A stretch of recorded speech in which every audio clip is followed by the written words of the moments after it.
यह कहानी उन अनकहे जज्बातों की है जो दिल के किसी कोने में छिपे रहते हैं, बिना किसी नाम के, बिना किसी पहचान के।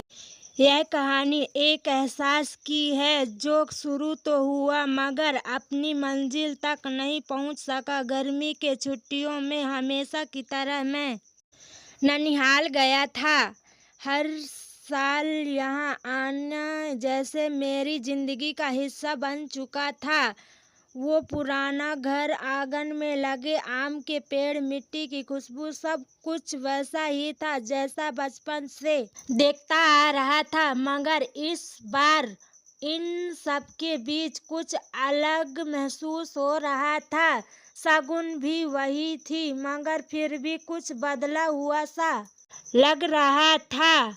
शगुन मेरे मामा की बेटी थी। बचपन में जब भी मैं यहाँ आता हम दोनों पूरे दिन साथ खेलते थे, हंसते थे, एक दूसरे से लड़ते और फिर मान भी जाते थे। मगर अब सब कुछ बदल गया था। वो पहले जैसे नहीं रही थी। उसकी आंखों में अब एक अलग सी चमक थी। उसकी हंसी में एक गहराई थी जो पहले नहीं थी। जब वह मुझे देखती तो ऐसा लगता जैसे उसकी नजरों में कोई सवाल, कोई अनकहा एहसास जिसे वो मुझसे कह तो नहीं सकती मगर छुपाना भी नहीं चाहती। पहले की तरह हम अब भी साथ घूमते, बातें करते, मगर अब हमारे बीच एक अजीब सी खामोशी भी थी। वो खामोशी जो सब कुछ कह रही थी बिना कुछ कहे। कई बार उसकी नजरें मुझसे टकराती और मैं जल्दी से अपनी नजरें हटा लेता। कई बार जब वो मेरे पास से गुजरती तो उसके बालों की खुशबू मेरे दिल में हलचल मचा देती। एक शाम हम छत पर बैठे थे। सूरज धीरे धीरे ढल रहा था और हल्की ठंडी हवा चल रही थी।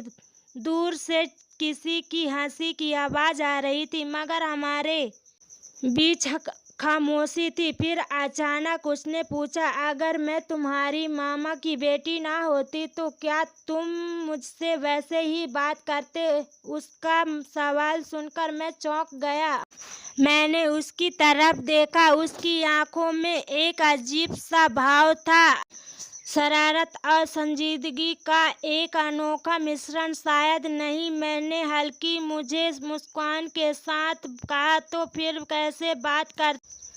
उसने धीरे से पूछा। उसकी आवाज में एक अलग सा आकर्षण था। मैं कुछ कहने ही वाला था कि तभी नीचे से मामा की आवाज आई और हम दोनों अचानक पीछे हट गए। मगर उस पल में जो कुछ भी अनकहा रह गया था वह हमारे दिलों में कहीं गहरा उतर गया था। फिर एक रात घर में बिजली चली गई थी। बाहर हल्की चांदनी फैली हुई थी और मैं बरामदे में कुर्सी पर बैठा था। अचानक शगुन धीरे धीरे मेरे पास आई और पास वाली कुर्सी पर बैठ गई। नींद नहीं आ रही है, उसने धीरे से कहा। हम दोनों चुपचाप बैठे रहे। सिर्फ हवा की हल्की शरारत और दिल की धड़कनों की आवाज थी।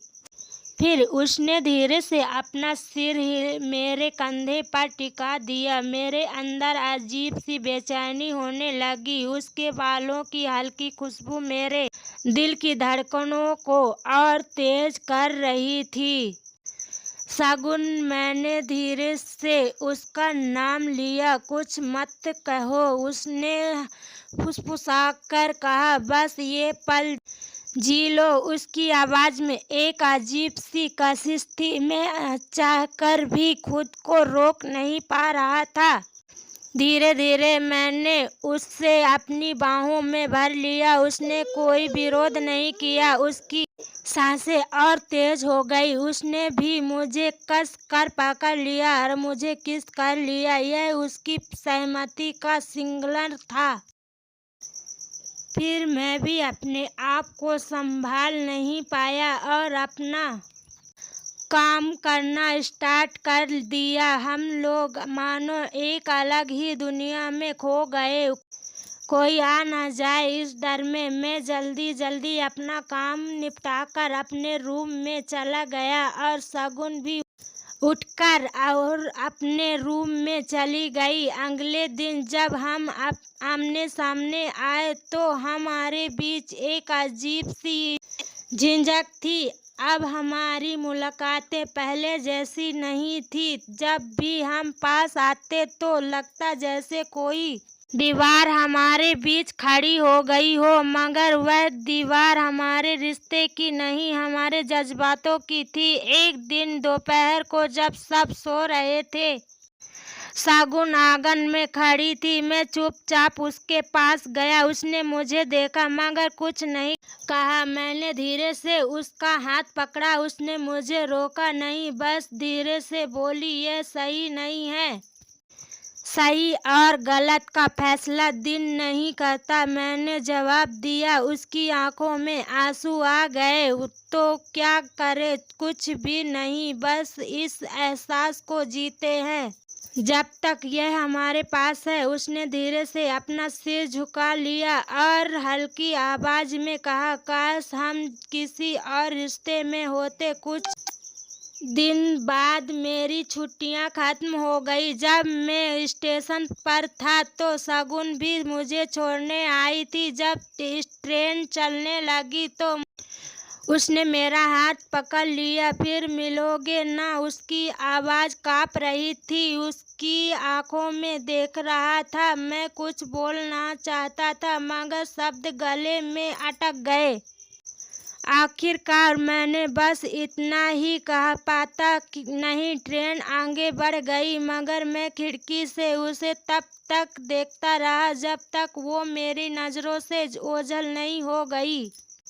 तो दोस्तों, ये थी मेरी कहानी। ऐसी कहानियों के लिए हमारे चैनल को सब्सक्राइब करें और वीडियो को लाइक करें। अपने दोस्तों को ज़्यादा से ज़्यादा शेयर करें। धन्यवाद।